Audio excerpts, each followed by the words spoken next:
Good afternoon, everyone. Thank you for joining us again for this month, for those who are coming back to our webinars, and thank you for joining two new faces for tonight who have been joining our webinars and our division recently, or our community. We are ASQ, Human Development and Leadership Division, the global division of ASQ, American Society for Quality, and we're very happy to be here tonight sharing with you a new topic for this month.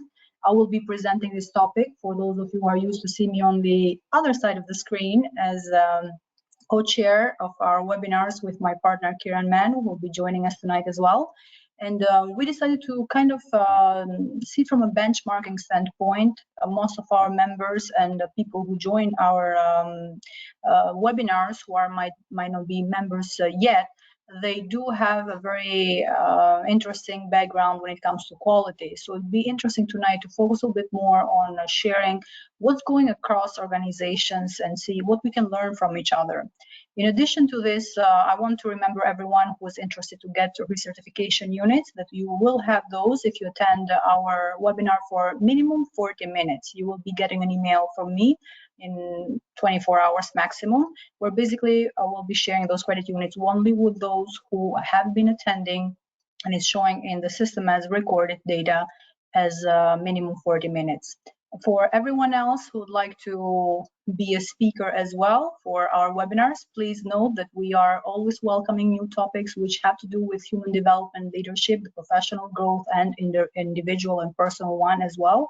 We're pretty booked this year, which is a great news, I would say. So we do have 1 or 2 spots left for this year, but we're also welcoming for the next year planning. So feel free to share whatever you feel like will be worth for you. We will have a survey, a quick survey at the end of this webinar, and you can use that as well to express how you felt about the webinar, but also how you would like us to approach future webinars or future events that will help your development at a personal and individual organizational level as well. So without further ado, I'd like to focus more tonight on you. A bit about me. I don't think that's very important. I've been with ASU for a couple of years now. I've been attending conferences. I've been chairing a couple of chapters in Boston, and this one as well when it comes to education programs, conferences. And what I've noticed, even in my basic work experience at the very beginning of my career, but also moving forward with my career ladder, I would say that the issues seems like to be always kind of the same. So we're seen as, at least in my experience and on my collaborators' experience, the quality people are seen as a department, a silo department, where yes, they do understand what quality is, but as soon as you go outside of quality departments, then you are seen maybe as, I don't know, the cop of the organization, or you are not understood very well. And I'd like to see what we can do differently in order for these silos to be broken, because all the quality and continuous improvement is about working on cross-functional and collaborative way, but then quality itself is locked within these quality departments of most of the time. So it would be interesting tonight to focus more on your perspective and your experience as well when you see and you reflect a bit on what is the language that you hear within your organizations, or if you had experience with other prior organizations that you hear these teams using when it comes to quality. What are the values of that organization? Are they including quality in it? What is the ownership? Who owns quality? And is there a system, a best practice, or anything like that that could help us to actually break down these silos? This is why I say this is more about you. Of course, I'll share my experience and whatever research data is out there. There's so much out there that it's very simple to go and read. But I would think that this more collaborative way would help us a bit more to share with each other some of the best practices we've been noticing. I currently hold a position as a quality manager. I recently joined an organization logistics company in Italy, and I've had background in logistics companies prior to that in Boston for about 10 years. So I've seen kind of European style, American style, different industries. So I thought like maybe sharing these more on a cross-functional level than just one specific culture of an organization or a country might be a bit more of help for you. So please feel free to use the chat box almost all of the time, I would like to see that happening, not just to ask a question, but also to share an experience that you have had in the specific topic that we'll be talking about in each of these portions, I would say. So let's start with language. When it comes to language, it will be, first of all, interesting to know how are you used to hear about quality? And I'm saying quality here, but maybe you heard different terminologies when it comes to the way that that's talking about in your organization. If you are not working, at least in the recent one that you have been working, so do you hear more about continuous improvement, quality, operational excellence? It's an ISO certification or other certification you might have, or is it a mix of all of these? So let's start this one, and I'll be very interested to see what basically results will show out there. Pretty active team here, so that's great to see. Some of you actually, I'm seeing them are coming back, so that's great. Hey, Sidita. This was a challenge. Kiran, are you here? Yeah, I just came in. So this was interesting because as soon as I moved back to Europe from US, it was a total shift where people were telling me, be careful what you talk about when it comes to a specific one, which I won't say which one I'll be using here in Europe, but I was told that it was a different perspective, different perception. So I was curious to see how the crowd has seen this in their experience. Okay, so we won't give too much thought just to see if there are any differences. We have about 70% who voted already. I do know we have a pretty heavy US-based, Canadian-based, North America, basically, a crowd. So I also see why the difference here. Okay, so here we are. As I was expecting, about 29%, but a mix is 32%, so the greatest one. 29% quality, which was also my experience. I don't know about you, Kiran. In US, we talk about quality. It's pretty clear what it is, or we think about ASQ. So that's quality right there in the language itself. We have 16% continuous improvement, 14% operational excellence. That was also one used there. ISO, it's something that I'm hearing more in Europe, at least in Italy, where I'm being told to be a bit careful between quality and continuous improvement. They see them as two different things. They see ISO as quality and continuous improvement as Lean Six Sigma sort of the make approach, and a mix of above. How about you, Kiran? Did you have any surprises in this result? No, they're actually quite accurate because there is so much overlap in these all categories. I would say one rely on the other, right? So yeah, you can call continuous improvement more process oriented, where quality is more structure oriented, but continuous improvement, operational excellence, they all fall under quality, right? For assurance side. We're trying to improve in my head, but I don't know, there was this thing that I was being noticed, and I'm like, let me ask around and see if other people are hearing these differences and what they actually mean. So maybe if we have anyone expressing their thoughts, we can take them. If you want to use a chat box and see what's the difference for you, like, do you see any difference in this terminology? Just to get a couple of examples to maybe understand why such a big difference. If you think about ISO 9001 2015 version, that's also about managing and regulating how an organization should be organized in order for achieving quality services. It's like, it's not that we're selling an extra value add to the client. If we're providing quality, quality should be inherited in the products that we offer. So this continuous improvement, it's like if something is not there, we need to improve to get it there. And there is what we promise to the customer. So in my head, there is not much of difference, but if we have anyone having different thoughts or different perspectives that you have been hearing around, please share those. And when we think about language, I would say language, it's also perceived, so it's not just heard. So we have verbal communication, but we also have non-verbal communication. So it's really where we see this language, how we get it. It's very important to, as leaders of organizations, or as I would even say those who build the organizations itself, industrial organizational psychologists, when they design organizations, they also have to be careful on what kind of language, symbols, and events they're using to basically to transfer this this knowledge of concept of quality and continuous improvement. I will call it quality because to me that's quality, but just so we understand each other during the webinar.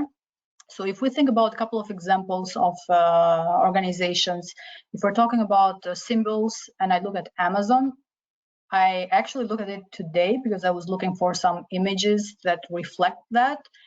And as an obsessed customer of Amazon, whoever might be against, at least as a customer, I've always been satisfied. And this easiness, even though I did have many people who work there, and I know how much stressful it can get, how much intensity is there, how much change is there. But as a customer, you don't feel that heaviness. Like you feel this light, easy service, always quality and always satisfied, at least based on my experience. And when I see the image that they use, there is a smile.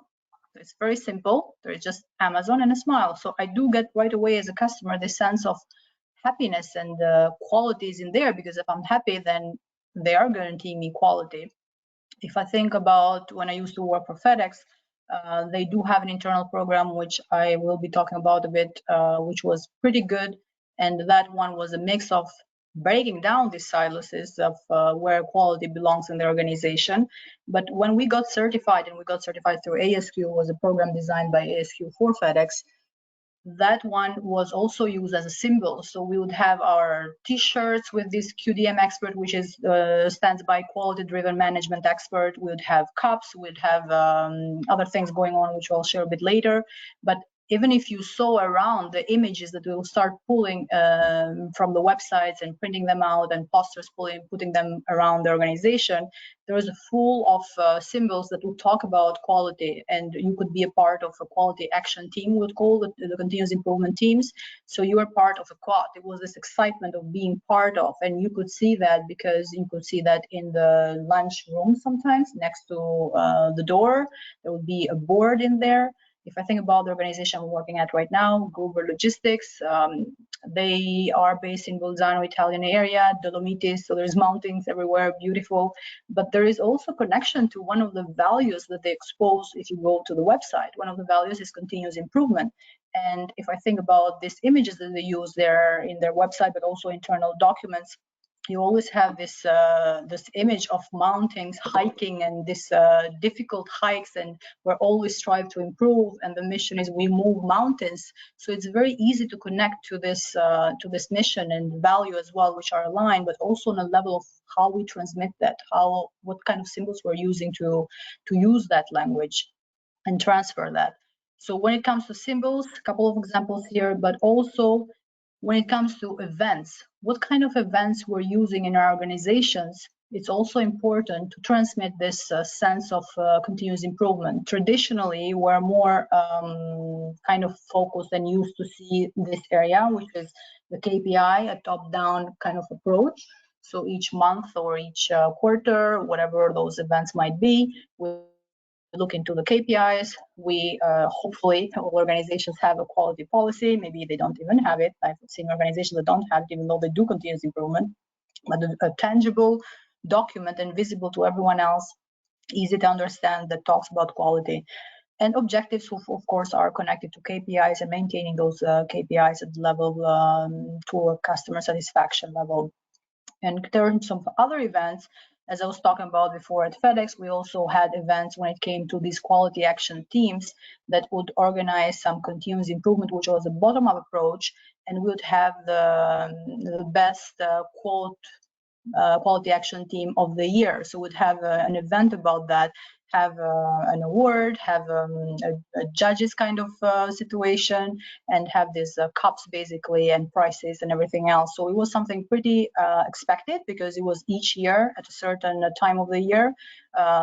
Teams from different operating companies, not just FedEx Logistics where I used to work, but other operating companies as well, would have the same thing. So it was across FedEx. It was a very well-known and easy to understand kind of language used, system language used through these symbols, but also events, I was saying.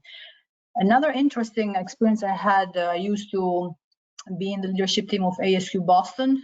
We used to go in many of our partners in that team, organizations to host our meetings and organization of the conference, the yearly conference we had. And most of the time would also go to the Boston Scientific because one of the people working there was in our team. So we would go to the headquarters of Boston Scientific, where the offices of quality department are. It was this huge building. One area was dedicated specifically to training and other offices there as well. But as soon as you enter, there was this huge board where you could see what action, continuous improvement actions they're actually working on. And they would see a status, and there will also be a way to not just communicate one way, so from an organizational or quality department standpoint outwards, but also an opportunity for other employees to actually submit their idea or their opportunity for improvement. I did test it out at my office, FedEx in Boston. Initially, they were not using it very much. I would put it just next to the lunchroom, kind of a fun event. You can go there and insert. Some would use it just to put some funny comments, so kind of still build some culture of that. But I also started using it through emails because I wanted to make it more usable and more familiar, and then to be a bit something more standard to be used, which then they started using. But just to say that these events are still a way to communicate continuous improvement or quality within the organization. There is no right or wrong way. I guess it also depends on your company and the culture and at what level they are. Because if I just go right now and do that in an organization who doesn't have that kind of continuous improvement mindset yet, might be too much. So you have to evaluate what works for your group. We already have some comments in here. We have Orlando who agrees on everything. Thanks for coming back, Orlando, from Brazil. One of his comments is, I believe when we incorporate quality as a mindset, we will step to another level out. So yes, we'll talk tonight about quality as a mindset. In every webinar, actually, we always talk about culture. So I think that that's key. So I'm glad that you are mentioning that, Orlando. But talking about these events and symbols, also I'll talk about the verbal language. Here are three of my gurus. Yes, we can. Whoever is against it can leave now. I'm joking. We're open mindset. But the yes, we can approach, it's like an approach more than a political one. It's like a done deal. Like it's a yes. You already start with a yes. If you start a continuous improvement and you start with, will I get there? Maybe you won't get there, but you'd get somewhere which is better to where you were. Like, we need to be sure about that even beforehand. Like, if we start with a mindset that's closed-minded, or even if you have team members and you are a leader and you have team members who are in that mindset, you might want to work with them to bring them at that level. It's important to understand that not every person you might have in that team is at the same level when it comes to mindset and acceptance or even knowledge of continuous improvement. I've had cases where I was leading some teams where one person was just totally in a different level than others. I might have had to work with that person aside on separate calls or separate meetings to kind of bring all at the same level. They might still need some diversity, and that's welcome, because we still want some diversity in the thinking, because that increases and challenges the status quo, increases collaboration and new ideas, so innovation as well. But at least some basic to where they can coordinate and collaborate in a healthy way, then that's needed. Same thing, I have a dream, knowing where you're going. So you need to have a vision, a clear vision, not just as an organization, but also to what kind of projects you are working on when it comes to continuous improvement. You need to go, but also know where you're going. So that's kind of why I'm saying it's important to also be careful on the language that we use. We might be quality leaders, but we also have to pay attention to what language we're using during those team meetings.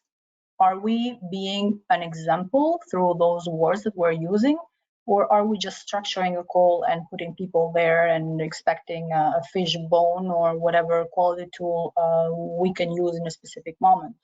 So think about symbols, events, verbal language when you're trying to communicate. That's practically the message here. So going back to mindset, I'm glad that we're mentioning that beforehand, but we're talking about also values. And when we talk about values, it will be interesting to see in your organization where do you see continuous improvement in those values? Do you see them listed in your company values? It might be a yes or no, might be even you don't know your company values, and that's totally fine. So let's not be shy about that. So let's just start that one and see where do you stand in your organization. Do you have quality or continuous improvement listed literally as a word in your values, not just perceived in organization one? So remember, not just perceived, but listed within the company values. If you go to your website, would you see continuous improvement or quality as one of the values listed? Great results showing in the poll. Yeah, I'm a pretty optimistic one. Yeah. Not sure if the message as a value is showing us continuous improvement to that higher percentage, or is it a principle showing as quality as one of the principles? That was that actually might be interesting to hear some comments as well. They seem to be implicit is one of the comments. That's true. I was more interested to see if they have it listed and not just implicitly perceived, basically. So thanks for sharing that, Ricardo. Okay, so let's just close this one. We don't want to overkill it. Let's share the results. We have 80% who either listed yes because they perceive it in one of the values that's written, or because they see it as written. Okay, so we have these saying if the words are not stated, it may be implied or not understood at all. So, okay, similar to the previous comment. And we have a 15% no, a 5% I don't know. And those organizations with an I don't know employee, I would double think there, either to work or try to find out if you're in the right place, because if the organization doesn't even share clearly enough what the values are and where they are basically listed, that's something an opportunity for improvement, I would say. That's my thought on that one. Okay, so let's just focus a bit more on these values by understanding a bit more from a research standpoint. There are pretty good articles out there. One that I really liked was one from the Harvard Business Review. It's pretty old, but it stands by even today. And the sad part is, why do we even have to have it still active today if we already knew so far ahead of time? But that's the same thing as we have, Kieran, with other webinars that we have about leadership and the way we need to lead people, and we still run into the same concept, but the same need is still there. So I think sometimes repeating is what we have to do.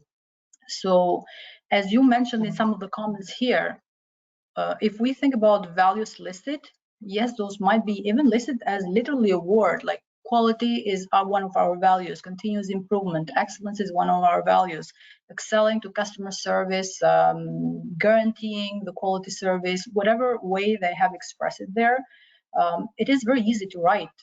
The fact is it basically the same as written, or is it just perceived?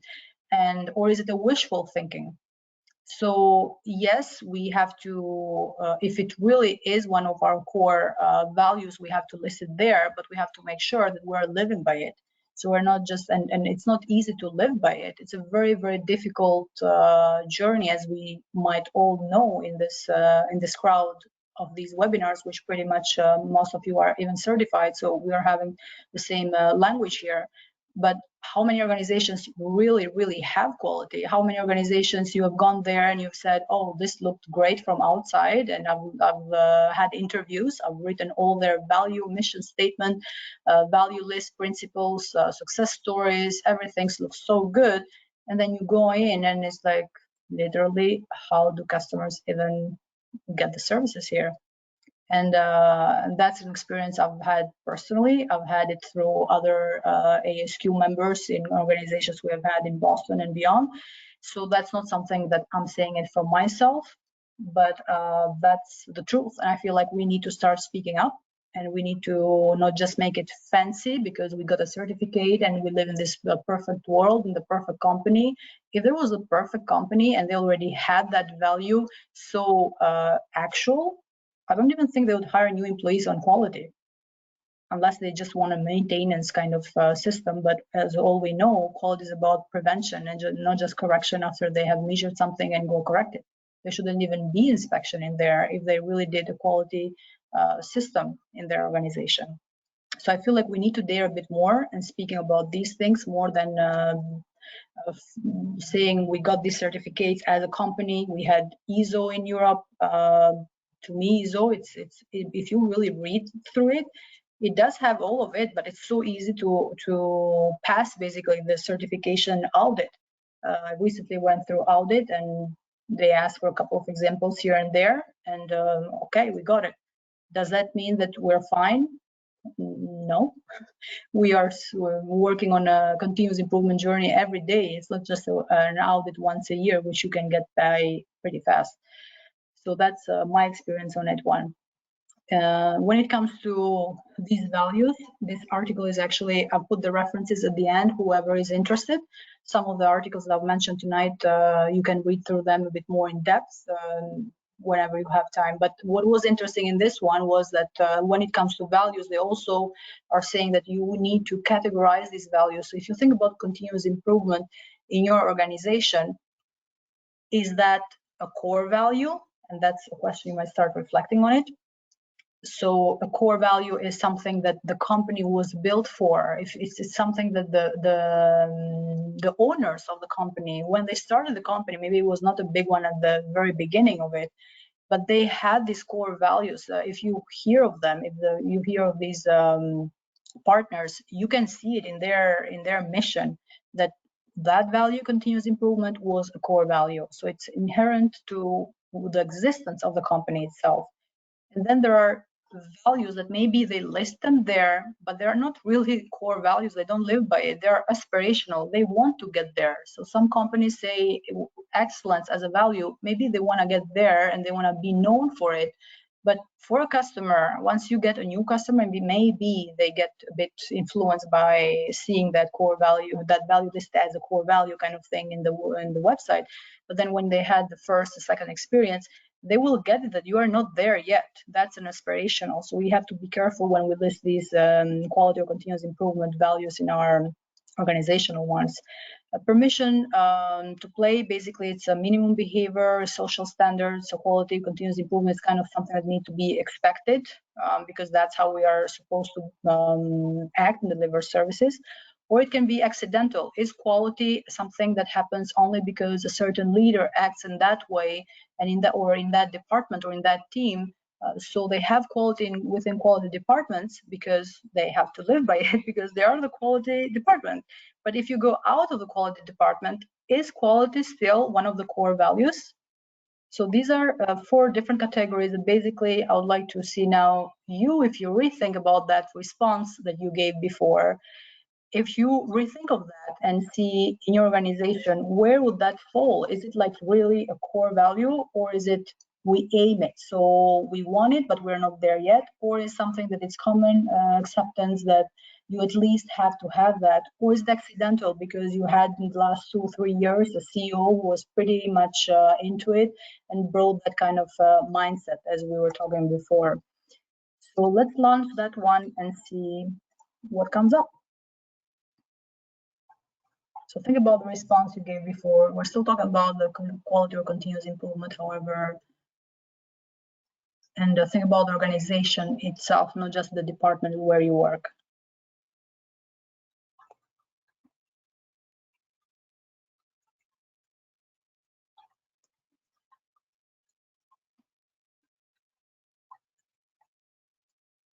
And let's be honest with ourselves. Wow, I'm surprised with the results. Changed, yes.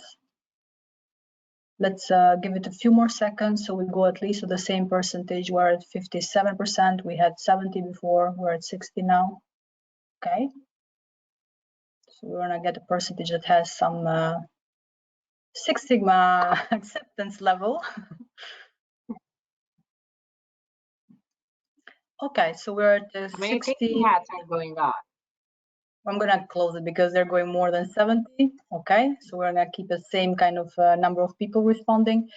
Okay, so we have 72% who voted, and it's pretty interesting to see now that even though you had about 80%, I think, before, who were saying that yes, quality is within their values, organizational values, whereas now we have 35% that it's aspirational, and we have 34%, which is a core, so yes, we live by it, and then 15 and 15 the other two.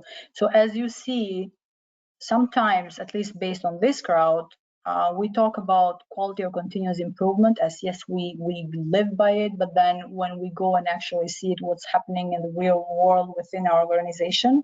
And remember, our organization sometimes depends on the quality of our partners. Like if I think of logistics companies where I've been working for many years, there are many times where I'm doing continuous improvement, and I have to differentiate between what is in control of the team I'm working in a project, or in what's not in control. Or sometimes I have to have cross-functional teams where I have to bring also an external partner, because we are valued from our customers based on our quality, but our quality depends on the quality of our partners. And we have to insist that our partners as well have certain quality criteria that we want to have and are in the same alignment with what we want as an organization. So it's really important to remember this one as well and think cross-functionally. And when I say cross-functional, as I said, even without considering just our organization, but even beyond. Depends on the type of business we are at. So let's close these results. That was interesting to see. Thanks for sharing. And okay, so I see some that's saying basically the same. So we're seeing something, but we're perceived as something else. So we have to remember when we're talking about, we just said have to be authentic. So if we're listing quality or continuous improvement, we have to actually mean it. We have to live it. We have to see it everywhere we do it. When we're talking about this as a value in an organization, and I say quality and continuous improvement, so we don't get confused, but own the process. So in this article is pretty interesting example that sometimes, and many times maybe, values are left to be, it's like a campaign of values to be instilled in people's mind. And when it comes to be instilled in people's mind is usually an HR, human resources department, that they have to talk about communication, values, leadership, team building. So sometimes the training, some organizations have it separate as a separate department. Some have it within human resources because it's kind of a development thing. But that's not the case on continuous improvement. Continuous improvement is whoever is leading continuous improvement has insisted that it should be listed in the core values of organizations. They also have to own the fact that it has to be applied and it has to be practical and tangible within the organization, and we'll see how and what kind of system that they can use. But they have to own this process. They have to have the ownership in order for that to be a reality. Include them in every process, as I said, even if you are talking about, and it has happened to me many times, when I am actually interviewing for a company, which happened the last one year when I moved back to Europe. And most of the roles I was looking at were, of course, quality, continuous improvement oriented. But then when I went to the interview process had nothing to do with quality in it. And I'm like, okay, so how much quality you are needing? Yes, I can see that you need it, but if you are selling me the company as we are this excellent company, we just need this help in this specific side, then I'm like, no, you're not being authentic. You're losing me as a candidate from the beginning. So there are certain, as I said before, languages through symbols, events, but also from behaviors and processes that you notice. And in the future, you can have employees in that team who are actually noticing certain thing on how you manage a team, on how you go prepared. Is there an agenda in there? So how you're going to even make continuous improvement if you, as a leader of that team, show up there, you don't even have an agenda? Or you send the team invite and in the subject is so confusing that maybe it's just 1 to 2 words and they don't even know why they're there, or if they should be there. So there are ways that we have to be careful in having quality in everything we do, even in the processes that we basically use to continue and improve. Would like to focus more when it comes to ownership on the Toyota production system. That's pretty well known, but also pretty interesting to remember. We many times at ASQ always remember quality is everyone's responsibility, and we keep saying this even in conferences and events. In organizations, a bit harder because they're used to see it within the quality departments, who are so proud of this. At least personally, I'm in love with this phrase from Deming. Quality is everyone's responsibility, because I want everyone to know that this is everyone's responsibility. But then there is also the risk that if it's everyone's responsibility, who should feel responsible? Who will own it?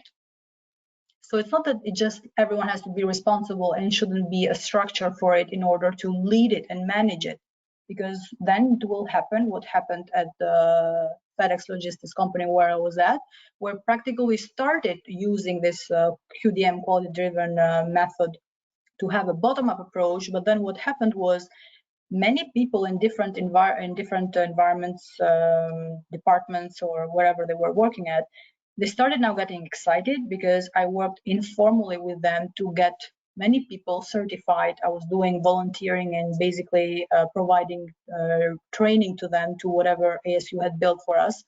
And I was like, yeah, I know you're a proactive person, so you might like quality. So I started selling it very well. And if I want to sell something, even though I don't like sales, I can be pretty convincing. So many people were actually now on board with this mindset of quality belongs to everyone. But then what started happening is there was no structure behind. There was no quality department at all. There was no operational excellence. There was an engineering department, no operational excellence department. I was the first one to get certified. And now I had all these people who wanted to start, and they maybe started continuous improvement projects with sponsors that would say yes to this, yes to that, but there was no overseeing. So projects started overlapping. Yes, it started becoming everyone's responsibility, and people started getting excited. Of course, we went through some change resistance and things like that, cultural based. But then we started seeing that, okay, quality starts in the boardroom as well. Did we have the leadership buy-in?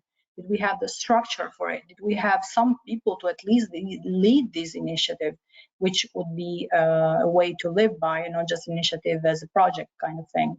So yes, we have to have a balance basically between quality is everyone's responsibility, but some organizations shouldn't just leave it out there that people will do it because now it's a bottom-up approach and the world will be perfect. We need both. That's practically the message here. I don't know how it works in your organization. Maybe how can I sell? Well, I'll have a webinar on how to sell, even though it's not my job. But I think like if we're very authentic and very passionate to what we do, I would maybe share my story about how I sold it, I guess, or how I was sold to quality. I used to be a person, and I still am, to question everything I see if there is something that I feel like it's not where it should be. And that got me into trouble. Half of the company started hating me, half of the company started loving me, because I was bringing and raising up the voice and saying to other people who maybe had more ownership to do something about certain things, to problems that other people were going through, and maybe they didn't have enough voice or enough visibility. I was very always in the middle management level at the beginning of my career at FedEx. So that allowed me to, as a personality, but even as a role where I was in between, I would see both high-level leadership to lower-level leadership, but people who actually work with the customer, work with the systems, touch the systems, and that gave me that middleman kind of person, and of course some leadership buy-in that I had always had the luck, I would say, to have managers, directors, and above reporting to, who would go just to allow me to say what I had to say, and to see it, to trust my intuition, and also the experience that I was bringing from other people's standpoint. So that helped. There was leadership buy-in there. There was my structure, as I said, in between. Also personality-wise, it took me to problems. Some people, the right people, I think they always, who is the right person will find you and will say you belong to quality, and that's what happened with me. I then got formed with ASQ, and I started volunteering to do this with other people, because I felt you can't do quality alone. So I noticed other people who had that inner motivation, and that's how brought more people on board, until another right person noticed this, a new CEO from a background from PhD in continuous improvement, said, basically joined the company in the last 2 years before I left, and said, okay, this is great what's going on. It's a movement. It's a cultural change. Now it needs a structure. So then they moved me to lead the quality department for the US, and other people got selected for other countries. So that's how it went. And I feel like when people see this, because I love it, I think there is no reason to live in this world if we want to keep just closing our eyes. And I feel good people feel that authenticity, and maybe they want, and if they want, it's not the right place for me. I've left companies a couple of times, and I'm pretty happy about that. Of course, when you also exhausted all of your strength and energies and the ways that you can approach continuous improvement in an organization. At least that was my experience. I don't know about other people, might have had different ways of selling, but I don't think there is a selling technique. It's being authentic and doing the right thing with some experience and some support.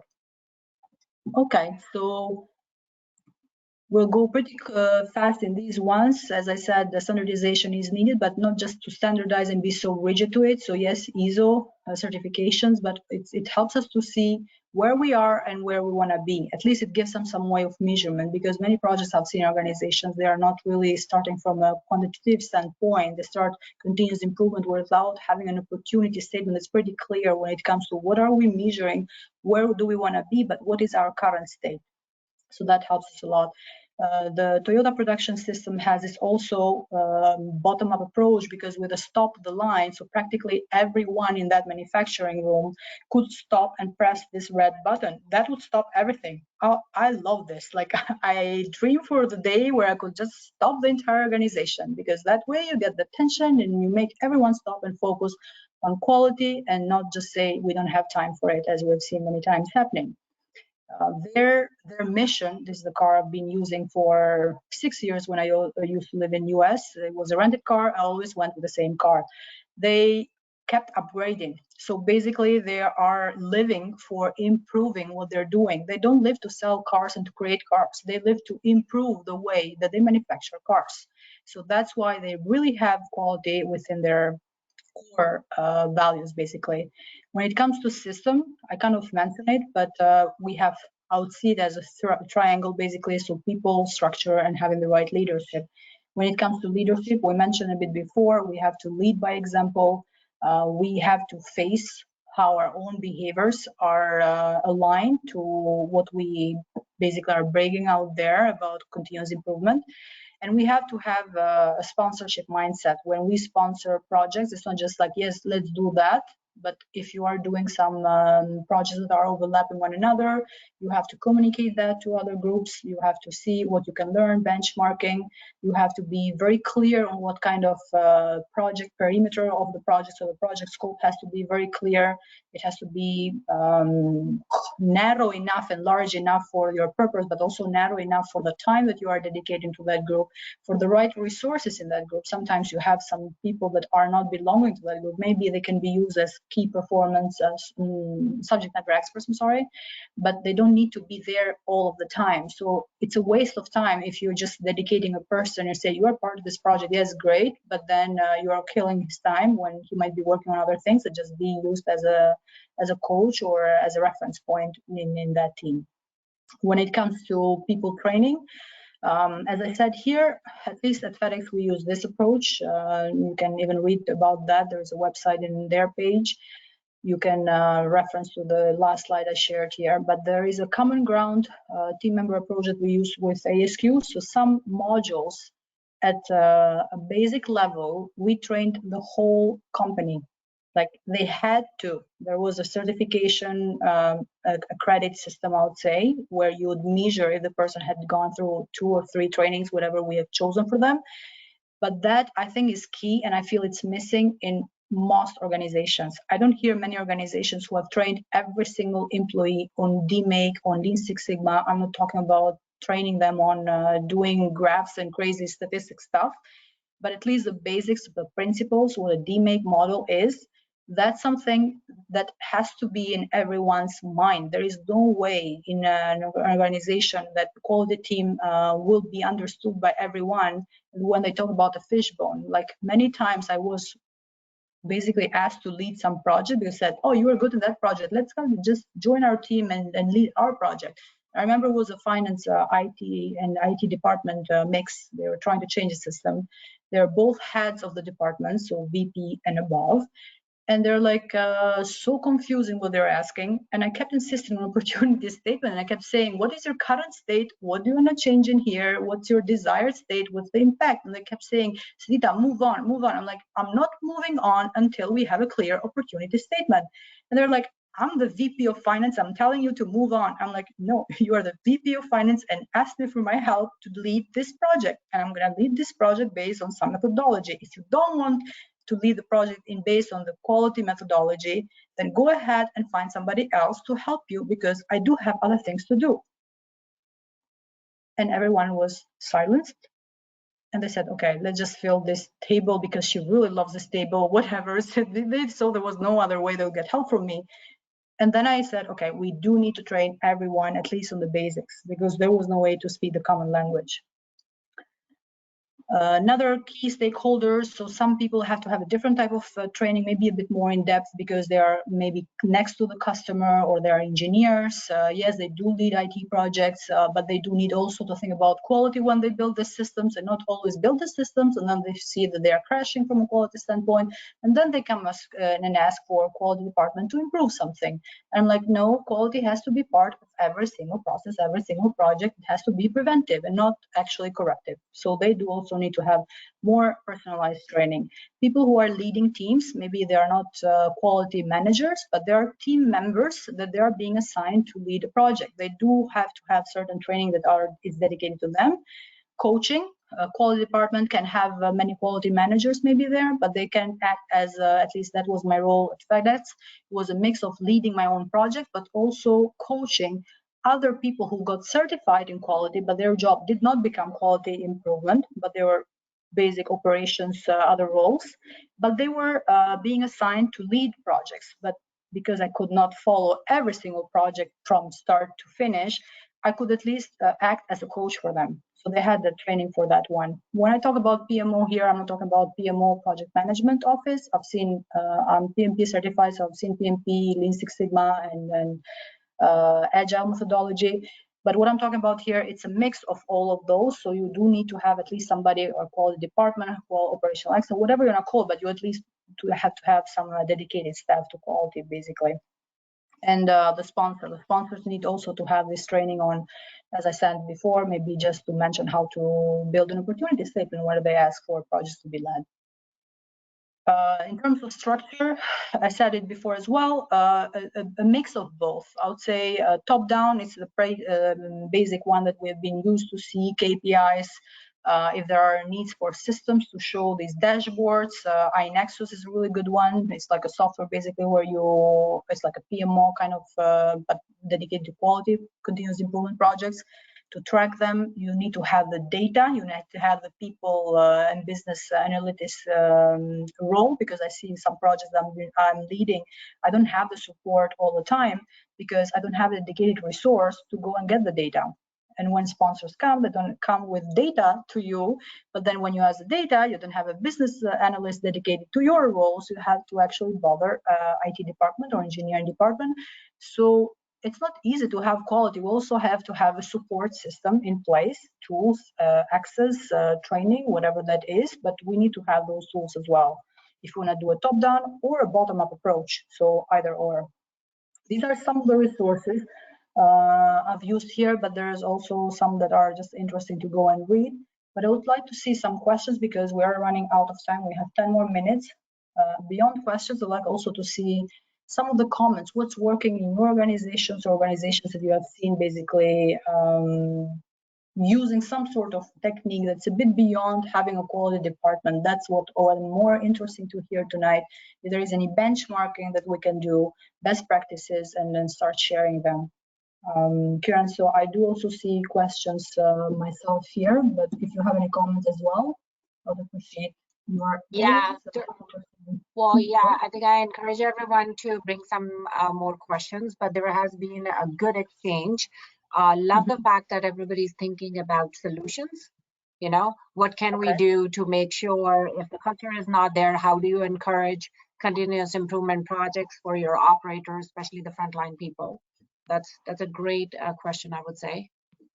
What do you think? How do we approach the operations, you said, the frontline people? Yeah, how can you sell the importance of allocating time for CI projects, especially for operators when the culture is not there? Yeah. You know, there's a lack of encouragement and support. The approach I'm currently having, the current company, they did not have a quality department as well. So we did start with a pilot. We did start with training a couple of people that were used as team leaders.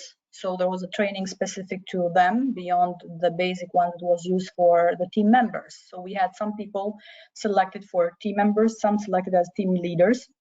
We also had selected with the sponsors a couple of initiatives that would be as a pilot for the organization. But when we talked to these sponsors, we also had to make sure, and that's something that's learned by doing, because initially it was not very well done, when it comes to doing just that, the challenge of how do I leave my operational day-to-day job and work on projects. So we had to reframe the project itself to the sponsor, at least, to make it understandable that this project at least requires this specific time. Maybe initially it's a very rough estimate, but the more you start work on the project, the more you understand how much time it will take, at least during the week. So we meet once a week for the workshop, I would say, so to see what we have been working during the week. It's kind of an agile mindset, but not a day-to-day stand-up meeting, but we have a weekly stand-up meeting. And during the week, we have work sessions. But because of the thing you just mentioned, like the time challenge, we decided to split the homeworks based on what specific team member was needed in that one. So we don't have the whole team doing the homeworks as well. It depends on the task. Like if they had to be all of them, then that's how it has to be. But just talking to the sponsor during the sponsor's review and make it understandable, not like, are you going to give me the people and are you going to leave them the time? Because they'll say yes. I want to see the plan. So we have to be specific in the plan itself. Like, how are you reorganizing their work in a way that they do have a 20% of their time during the week, but we have to be scientific. We have to tell them what kind of time we need, basically, an estimate or anything like that. So that's how we're working with them. Correct. And also another thing is very important is that, you know, what you feel as a CI project or the outcome that you feel or you have an idea is still very objective to make it more concrete, making some clear facts of what the solution can be and what outcome the company can see, because that way you can show that, you know what, if we do this, we allocate time to the CI project, this is a benefit to the team, to the individual, to the company, to the customers, and so on, which becomes more concrete, and you have your management listening quicker than you can even think of, and yes, you get more support. So sometimes solution being attached with some dollar value or end result that is aligned with company's overall vision can help speed up the process, right? That's why it's very important to start with, as I said before, with an opportunity statement. It's pretty data driven. So you have to measure, like some of these organizations who don't have a quality system in place, then they might not have any measurement like that. But even like taking a pilot of within that team and saying, okay, we don't have the data, we don't have a website or database, but we can get those invoices and measure how much time or money we're losing by spending time within this week, how many invoices we had, and we track those. And just to give them an example of how much you are spending time there, but then where we're heading is going to save you time and do even more continuous improvement. The initial projects are a bit more challenged because they have to keep doing the not right way of work, so it takes them a lot of time. At the same time, have to work on the project, but then later we'll go where you mentioned, like saving more time and having it for continuous improvement. Another question that we have is role of leadership is very important. They have to walk the talk, and trust can be the stake, you know, if they are, there is a consistency of purpose. So yeah, that's a true statement. Ricardo is hearing his thoughts on. So leadership we speak so much about leadership in this division that I feel like we don't even need to speak about leadership. But when it comes to this topic, then it's one thing being a good leader and having the leadership skills, is another thing knowing how to be a sponsor of a continuous improvement. So yes, good leadership, the people-oriented kind of thing, but also they need to be trained. That's why my intent is to train also sponsors. That's why I put sponsors there and not leaders. Sponsors of a project, so they know how to come up in a scientific way when it comes to a request to have a project led for them. So leadership is within that role of the sponsor. So the sponsor should know how to come with a project, how to measure and come with the right team, but also have the leadership skills. So I'll put like sponsor role that needs to be trained, and the leadership skill is one of them, at least for I think, with Ricardo's comment, the reply to his question before that. It's one thing is saying that we believe in continuous improvement. It is another thing to, guide your team through it. There's a lot of leaders, as you said, and sponsors that talk about it and show their interest in it, but when time comes, they shy away from it. So it impacts the trust with your employees and your teams right away. So it's very important that whatever you say is what you're doing as well and demonstrating at the same time. Yes. So interesting, Sidita, you have made this conversation really, really interesting. Kenny had a question about what are your thoughts on companies that only focus on CI as cost savings? I love that question. Yeah. Well, as cost saving, here's the trick. If you talk about projects to executive boards, I'm gonna give you how to cheat on them. I'm joking, but they want to talk about money. They don't care about you improving the world and making the customer smile. If you see the meetings that they have, they're all about finance. Wherever I've gone, whatever company I've been, at least the ones I've been.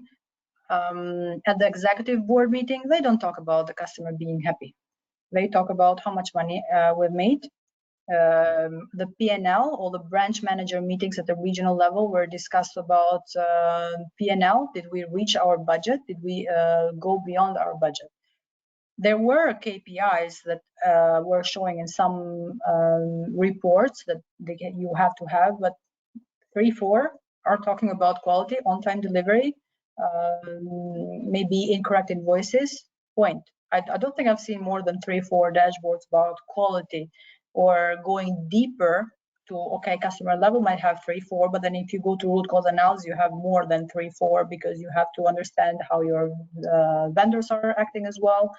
But the way then you bring a process improvement project to get a buy-in, then you do need, as you, Kieran, were mentioning before, to transfer it into the language that the stakeholder, the sponsor in this case, is interested to hear. Not because you want to basically tell them a lie, but you also need to talk in their language as well. So there is always, at the end of the day, everyone is either saving time or saving money, or making the customer happy, but something in a productivity level, internal productivity level, is happening. If you're making this customer happy, somehow you are making it happy by also a company needs to exist, and to exist they have to have some savings, and so we can't forget that part. But we have to transfer that project benefit in the language of the stakeholder you are talking to or trying to get a buy-in.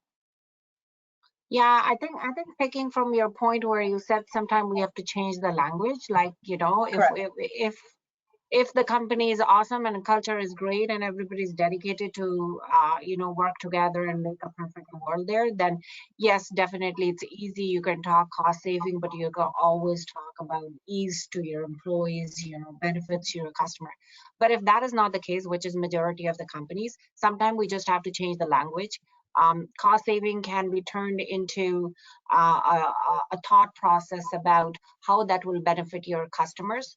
And because anything that benefits your customer helps you to cross-sell and upsell your business, and hence it fulfills the requirement of the top leader about growing business and making profit. Yeah, exactly. And so, well, because that's what their deliverables are, sitting in those seats. Then secondly is also something that will benefit employees and is also going to touch upon efficiencies and productivity, which can again be related to the finance end at the very end. So I think as a mid management or any seats we're sitting underneath the top seats, we can make it as our job that if that is not there, how can we convert the things we want to do and translate into a benefit that will impact the top deliverables of the company and table it that way. That's one suggestion that I've used in my life in all the companies I've worked, and pretty much it works because you are bringing something on a negotiating table which they cannot say no, because in the end you're talking about profits and cost savings and they would listen to you. You're just relating it how it's going to impact the culture and employees, right? We spoke here about like new departments in a current company that didn't have maybe continuous improvement. A very interesting webinar is also the one coming. I see we're also past time here. The one coming next month, which is in August 4, that's about servant leadership. So how do we get trust and adaptability basically, and how did a quality director recently joined during pandemic a new organization, that Jeremiah Janes. So we're very happy to have him.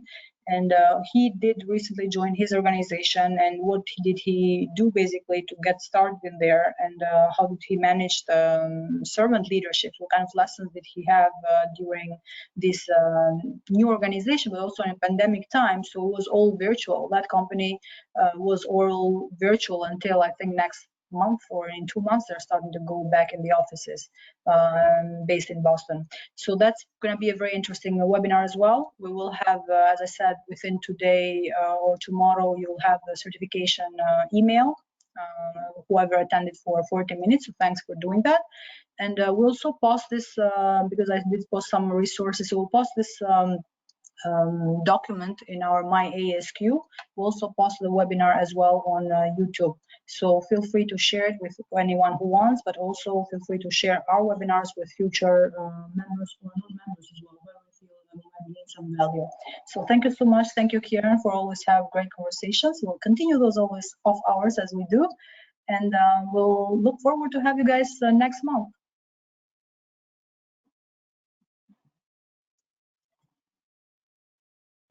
Yeah, thank you, Sidita, for a lovely conversation. We went 2-3 minutes over, but I hope everybody enjoyed it. Thank you. Thank you.